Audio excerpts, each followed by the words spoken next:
प्रस्तुत पद विद्यापति जी की पदावली के विरह भाग से लिया गया है और इसमें विद्यापति जी जो श्री राधे हैं उनके विरह का वर्णन कर रहे हैं। श्री राधा अपने जो विरह वेदना है उसको अपनी सखी से कह रही हैं कि लोचन धाय फिधाए हरि नहीं आयल रे, शिव शिव जियो न जाए आस अरुझायल रे, मन करे तहाँ उड़ी जाये जहाँ हरि पायई रे, प्रेम परम मनि जानी आनी उर लायई रे, सपनहु संगम पाउल रंग बढ़ाउल रे, से मोरा भी विघटाउल निंदौ हुए रायल रे, भनई विद्यापति गाउल धनि धीरज धर रे, अचिर मिलत तोहि बालम पुरत मनोरथ रे। तो यहाँ पर जो कवि हैं, कवि के माध्यम से जो श्री राधा हैं वो अपनी सखी से अपने हृदय की स्थिति बता रही हैं, जो विरह वेदना है उसका वर्णन कर रही हैं कि लोचन धाये फिदाइल हरि नहीं आयल रे, कि हे सखी हरि की प्रतीक्षा में जो मेरे नेत्र हैं वो चारों ओर दौड़ दौड़ कर आ गए, चारों ओर दौड़ दौड़ कर भटकते भटकते पुनः मेरे नेत्र फेन युक्त हो गए। यहाँ फेन का अर्थ वैसे झाग होता है लेकिन शुरू से लिया जा सकता है कि चारों ओर दौड़ दौड़ कर जब मेरे नेत्रों को कहीं पर भी सुकून नहीं मिला और जो जिसकी प्रतीक्षा की वो राह जो रहे हैं और वो भी नहीं आए, तो मेरे ये नेत्र जो हैं ये पुनः फेन युक्त हो गए। फेदायल, फेदायल से उनका तात्पर्य अश्रु ही है कि यानी कि अश्रु युक्त हो गए हैं, है ना। और कहती हैं कि हरि नहीं आयल रे, पर वो नहीं आए, हरि नहीं आए हैं। और कहती हैं शिव सिर जीवो न जाए आस अरुझायल रे, कि अब ये जो प्रतीक्षा है, प्रतीक्षा करने पर भी जब क्योंकि माधव नहीं आए हैं तो हे प्रभु हे शिव, हरि की प्रतिज्ञा में तो प्राण भी नहीं निकल रहे हैं जी, मतलब आस उलझाए रे, क्योंकि जो मिलन की आस है वो अभी तक शरीर को उसके प्राणों के साथ उलझाए हुए है, अर्थात जो प्राण है वो शरीर में अटके हुए हैं कि शायद अब हरि मिल जाएंगे, अब हरि आ जाएंगे। मन करे तहाँ उड़ी जाये जहाँ हरि पायई रे, हे सखी मेरी इच्छा तो ये हो रही है कि जिस स्थान पर हरि से मिलन हो जाए मैं उस स्थान पर उड़कर चली जाऊं और प्रेम परम मणि जानी आनी उड़लाई रे, कि मैं उनको पारस मणि समझकर उन्हें अपने हृदय से लगा लूं। तो आगे वह कहती हैं कि संगम सपनहु संगम आओ पाउल रंग बढ़ाउल रे, तो वो आगे अपनी सखी से कहती हैं कि हे सखी स्वप्न में ही मेरा हरि से मिलन हुआ है और जो रस क्रीड़ा है उसमें बहुत मैंने आनंद की प्राप्ति की, परंतु वह निष्ठुर विधाता से है कि सखी मेरा ये जो सुख है यह भी नहीं देखा जाता, अतः विधाता ने मेरे इस जो सुख स्वप्न है उसे भी मानो नष्ट कर दिया है और परिणाम स्वरूप मुझे नींद भी भूल गई है, अर्थात अब तो मुझे निद्रा भी नहीं आती। तो यही कह रही है कि सपनहु संगम पाउल रंग बढ़ाउल रे, मतलब मैंने स्वप्न में उनका संग प्राप्त किया और ये से मोरा भी विघटाउल निंदो हिरायल रे, कि उन्होंने उस विधाता ने जो मेरा ये सुख है वो भी उनसे सहा नहीं गया, इसीलिए उन्होंने मेरा स्वप्न भी समाप्त कर दिया और अब तो मेरे को नींद भी नहीं आती। भनई विद्यापति गाउल धनी धीरज धर रे, और आगे वो अपनी सखी से कहती है कि विद्यापति के माध्यम से कि हे बाले धीरज रख, जो उनकी सखी है वो प्रत्युत्तर में कहती है कि हे बाले धीरज रख, तेरे प्रियतम तुझे शीघ्र ही मिलेंगे, अचिरे मिलत ते ही बालम पुनरथ मनोरथ रे, और जो तेरे मनोरथ हैं वो अवश्य ही पूर्ण होंगे। तो इस प्रकार से जो ये पद है, इस पद के माध्यम से कवि ने यहाँ पर जो श्री राधा है उनकी जो मनोदशा है उसका वर्णन किया है और जो विरहिणी नायिका है उसके भावों का जो सजीव मनोवैज्ञानिक स्वरूप है उसको चित्रित किया है। और इस पद में प्रयोक्ति अलंकार है, बीप्स अलंकार है, रूपक है और अनुप्रास का भी प्रयोग हुआ है। उनका जो अग्रिम पद है वह अग्रिम पद के माध्यम से यहाँ पर जो है कवि कहते हैं कि सजनी के कहा आओ मधाई, विरह पयोधी पार किए पाओ, मजू मन नहीं पतियाई, एखन तखन करी दिवस गमाउल, दिवस दिवस करी मासा, मास मास करी बरस गमाउल, छेड़नु जीवन आसा। आगे कहते हैं बरस बरस करी समय गमाउल, होयनु कनुक आसे, हिमकर किरण नलनी जदि जारब, की करब माधव मासे। अंकुर तपन ताप जदि जारब, की करब बारद में है, इव नव जौवन विरह गमाओ, की करब से पिया गेहे। भनई विद्यापति सुरबन जौवती, अब नहीं होई निरासे,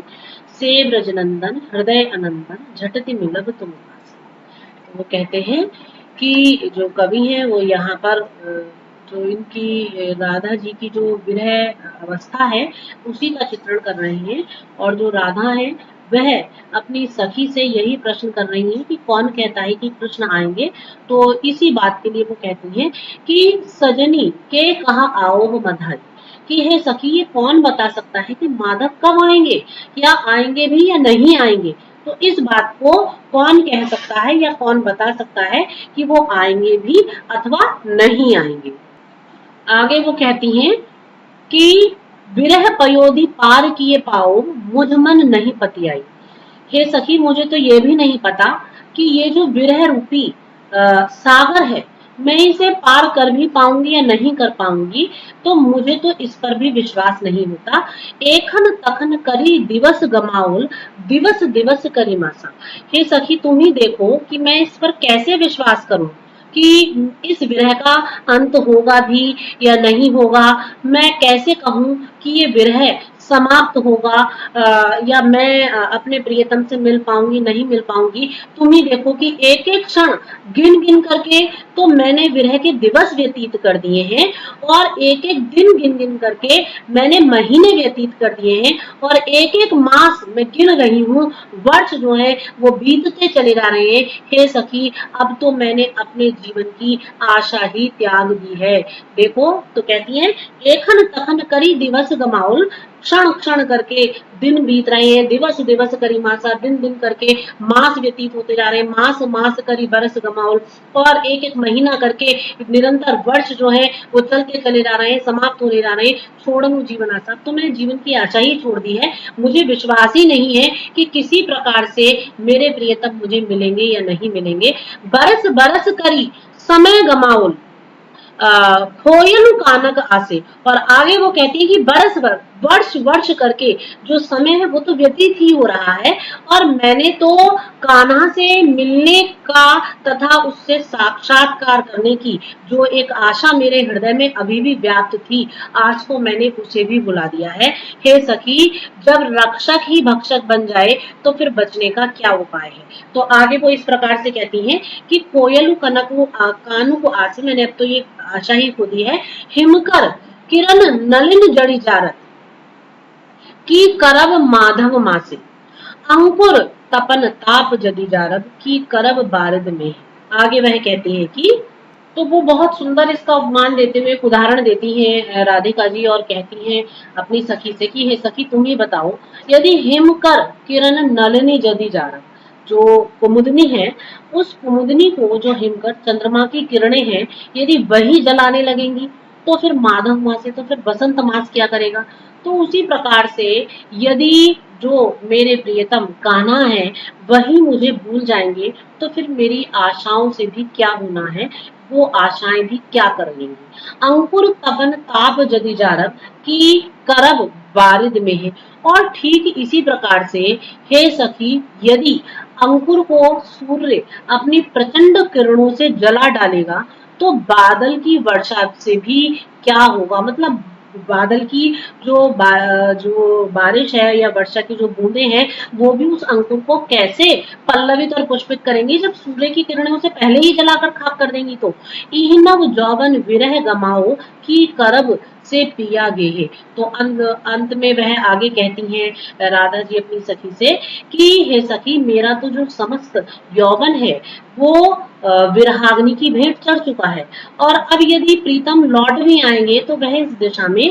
दशा में क्या कर सकेंगे, क्या पाएंगे, उन्हें उनकी जो प्रियतमा है वो प्राप्त तो होगी ही नहीं। तो आगे कहते हैं कि भनई विद्यापति सुन बर जौवती, अब नहीं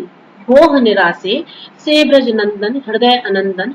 झटति मिलति तुम पासे। तो उनकी सखी के माध्यम से जो विद्यापति है वो कहते हैं कि सुन बर जौवती, हे बाले सुन, तो हे सर्वश्रेष्ठ सुंदरी मेरी बात सुनो, हे राधा तुम सुनो कि अब तुम बिल्कुल भी निराश मत हो, तुम्हारे हृदय को आनंद देने वाले तुम्हारे प्रियतम ब्रजनंदन शीघ्र ही तुम्हें प्राप्त होंगे। तो इस प्रकार से यहाँ पर कवि जो है वो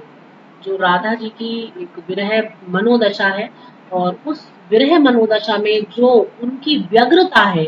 उस व्यग्रता को उन्होंने इस पद में स्वाभाविक रूप से अभिव्यक्त किया है और दृष्टांतों के द्वारा अभिव्यंजना की है, जिससे कि जो भाषा है वो और अधिक प्रभावोत्पादक बन पड़ी है। तो कवि जो है वो इस पद के माध्यम से जो राधा जी की विरह वेदना है उसका स्वाभाविक चित्रण करने में पूर्णतः सफल हुए हैं। अग्रिम पद में कवि वर्णन कर रहे हैं उस समय का जब राधा जी जो है वो विरह से अत्यधिक दुर्बल हो गई हैं, कांतिहीन हो गई हैं, तो उसकी जो ये दशा है उसका वर्णन उनकी जो दूती है वह कृष्ण से कर रही है। तो वो कहती है कि सरदक ससधर मुख रुचि सो पलक हरिण के लोचन लीला केस पास लय चमरी के सो पलक पाए मनोभव पीला माधव जानल न जीवत राही जतबा जकर लेले छलि सुंदरी से सब सो पलक ताही दसन दशा दालिम के सो पलक बंधु अधर रुचि देली देह दशा सौदामिनी सो पलक काजर सनी सखी भेली भौहक भंग अनंग चाप दिहु कोकिल के दीहु बानी केवल देह नेह लौले इतबा अय लहु जानी भनई विद्यापति सुन बर जौवती चित झंखा जनुआ ने राजा शिव सिंह रूप नारायण लखमा देई रमा। तो यहाँ पर जो विद्यापति जी हैं वो दूती के माध्यम से राधा की जो कांतिहीन दशा है विरह के कारण जो अत्यधिक दयनीय हो गई है, तो उसी का वर्णन कर रहे हैं कि सदरक ससभर मुख रुचि सोपलक हरिनक लोचन लीला की हे माधव तुम्हारे विरह में मानो वो उस बाला ने अपने प्राणों को त्याग देने का निश्चय सा कर लिया है ना। तो और इसलिए लेकिन मृत्यु के पश्चात वह बाला अपने को दूसरों का ऋणी घोषित नहीं कराना चाहती, अतः उसकी देह निर्माण में जिन जिन वस्तुओं का योग हुआ था तो उस बाला ने उन वस्तुओं को उनके वास्तविक अधिकारियों को वापस सा कर दिया है, ऐसा प्रतीत होता है। और उसके मुख की जो कांति है वो शरद पूर्णिमा उसके मुख की जो कांति है वो शरद पूर्णिमा के चंद्रमा को समर्पण कर देना चाहती है और अपने नेत्रों की चंचलता जो है वो हरिणी के नेत्रों को वापस प्रदान कर देना चाहती है। तो सरदक ससधर मुख रुचि सोपलक अर्थात वह जो शरद पूर्णिमा का चंद्रमा है, शशधर जो चंद्रमा है, उसे अपने संपूर्ण मुख की जो कांति है वो दे रही है और हरिण के लोचन लीला और जो नेत्रों की चंचलता है, नेत्रों का जो सौंदर्य है वो उस हिरणी को वापस कर रही है। केस पास लय चमरी के सोपलक और चमरी नामक जो गाय है तो उसको वह अपने जो उसके केश हैं सुंदर काले लहराते हुए जो उसके केश हैं उनको वह उस चमर वाली जो गौ है उसको समर्पण कर देना चाह रही है जो उसके सुंदर केश हैं। और इसी प्रकार से हे माधव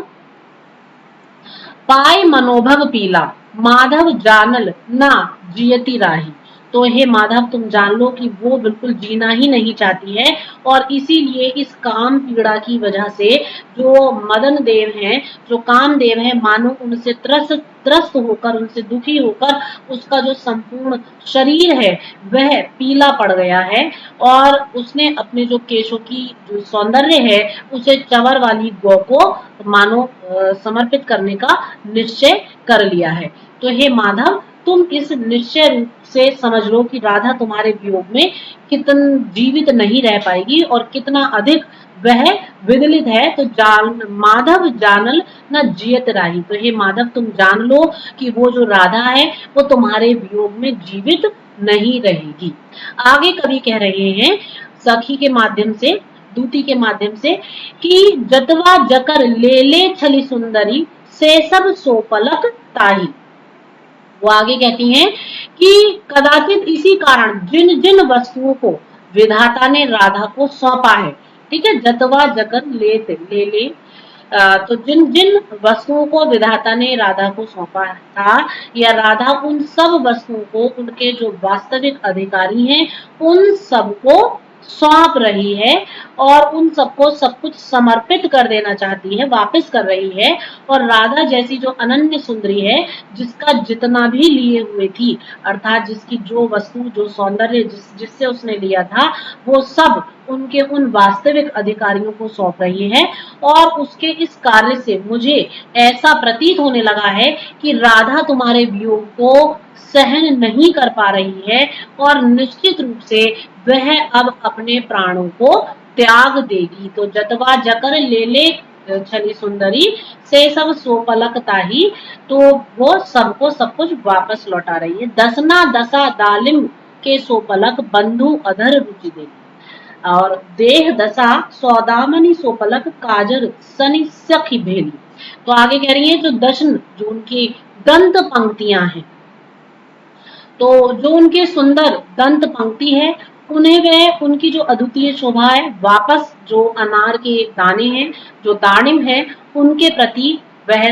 उसको वापस कर रही है, अपने दंत पंक्तियों की शोभा को, और अधरों की जो लालिमा है उसे वो बंदूक फल को समर्पित कर रही हैं। और जो उनकी देह दशा सौदामिनी सोपलक, और जो उनकी देह की शुचिता है ना, जो उसकी शुद्धता है, धवलता है, वह उसको और जो चंचल विद्युत है उसको समर्पित कर रही हैं। और जो इसी के साथ साथ काजल सनी धनी मेली, और जो उनके नेत्रों में लगा हुआ जो काजल है, उस काजल की जो कालिमा है, वो उन्हें वापस से शनि देव को उसे समर्पित कर रही हैं। और ये सब ऐसा सब सौंदर्य उन अधिकारियों को देने का उन्होंने मानो एक निश्चय कर लिया है। आगे कहते हैं कि इसके बाद में जो कवि हैं वो उसके माध्यम से आगे कह रहे हैं कि भौहक भंग अनंग चाप दिहु कोकिल के दिहु वानी, केवल देह नेह अह लवले एतवा अपलंग जानी। तो वो जो दूती हैं वो माधव से कहती हैं कि हे माधव, अब तुम समझ लो कि उन्होंने अपने कटाक्ष की, जो नेत्रों के जो कटाक्ष हैं, उन कटाक्षों की जो वक्रता है, उसे राधा ने कामदेव के जो पुष्प हैं, पुष्प बाण हैं, उनको वापस से समर्पित कर दिया है। जो पंच बाण है उनके धनुष में, उनको वापस से समर्पित कर दिया है। जो उनकी मधुर बोली है वो कोयल को वापस दे रही हैं, और वो देने का निश्चय कर लिया है। तो हे माधव, इतना तो मैं समझ चुकी हूँ कि तुम्हारे प्रेम के कारण राधा ने अभी तक अपनी जो सुंदरी देह है, जो उनका सुंदर गात है, उसे अक्षुण्ण रखा है, और इस शरीर से राधा ने तुमसे प्रेम किया है, अतः इस पर उसका मोह अधिक है, और इसी कारण वह अपनी इस देह को धारण कर रही है। अर्थात उन्होंने अपना संपूर्ण सौंदर्य, जो भी उस सौंदर्य के उन उपमानों के अधिकारी हैं, उस सुंदरता के उपमान हैं, उन सबको वापस कर दिए हैं। केवल अपने देह को वो धारण किए हुए हैं। देह नेह अच लवले एतवा अपलहि जानी। तो इससे ये समझ में आ रहा है कि उनका उस देह के प्रति, क्योंकि उन्होंने उस देह से तुमसे प्रेम किया है और उसके प्रति उनका विशेष लगाव है, इसलिए केवल वो उसी को धारण किए हुए हैं। भनई विद्यापति सुरवन जौवती चित जहां जनुआने, राजा शिव सिंह रूप नारायण लखमा देई रमाने। तो अंत में विद्यापति कवि कहते हैं कि हे ब्रज सुंदरी, अपने चित्त को परेशान मत करो, अपने भाग्य पर आंसू मत बहाओ। तुम्हारे प्रियतम से अवश्य मिलूंगी, उन्हें अवश्य प्राप्त करूंगी। लक्ष्मा देवी के पति जो राजा शिव सिंह रूप नारायण है, वो इस बात का जो है वो समझते हैं, और उनके द्वारा इस बात का एकांत विश्वास है कि तुम अपने प्रियतम श्री कृष्ण से अवश्य मिलोगे। तो इस प्रकार से जो ये पद है, इस पद के माध्यम से विद्यापति जी ने, जो राधा जी हैं, उनके जो विरह वेदना है उसका एक मर्म स्पर्शी और सजीव चित्रण प्रस्तुत किया है। नवीन कल्पनाओं की सृष्टि की है यहाँ पर, जो कवि की प्रतिभा को अभिव्यक्त करती है कि उन्होंने उन समस्त उपमानों को, उन समस्त सौंदर्य को, जो भी उस सौंदर्य के लिए उपमान दिए जाते हैं, तो वो सारा सौंदर्य वापस उन्हीं उपमानों को लौटाते हुए जो दिखाया है, मानो जैसे करके एक-एक जो उनके सौंदर्य में क्षीणता आ रही है, तो वो क्षीणता अपने आप नहीं आ रही है, बल्कि उन्होंने स्वयं उसको त्याग दिया है। तो इस रूप में कवि ने एक सुंदर सृष्टि की है, भावनाओं का सुंदर मंडन यहाँ पर किया है, जो अपने आप में बहुत ही अद्वितीय बन पड़ा है। धन्यवाद।